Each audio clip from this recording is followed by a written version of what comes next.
It is 4 in the morning, August 27th, 1985, inside Todan Barracks, Lagos.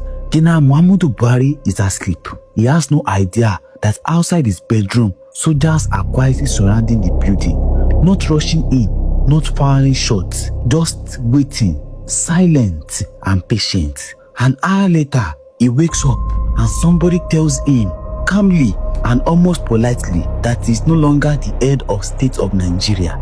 Just like that, no gunfire and no blood. His own chief of army staff, the man he trusted more than almost anyone, had taken everything from him while he slept. That man was Major General Ibrahim Babangida, and what he pulled off that night was arguably the most silent and most calculated coup in Nigerian history. To really understand this betrayal, you have to understand how close these two men were. Buhari and Babangida weren't just colleagues.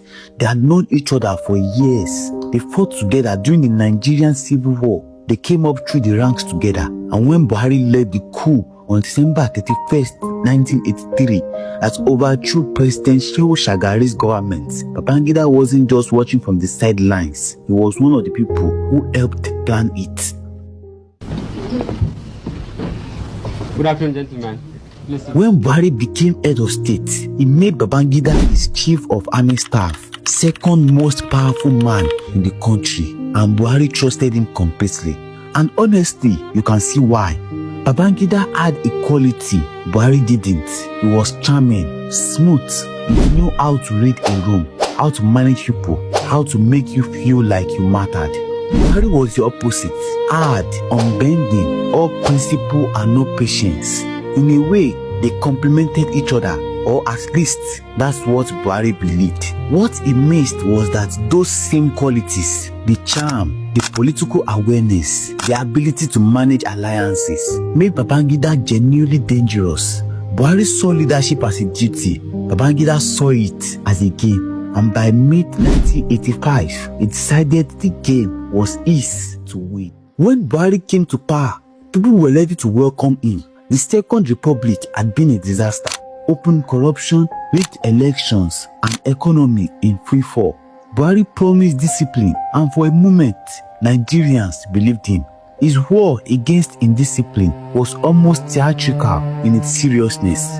Soldiers made people queue at bus stops. Late civil servants were publicly embarrassed. Saturday morning sanitation became mandatory across the country. There was something almost admirable about it, this refusal to accept the wrath as normal. But Buhari's version of discipline had a dark side.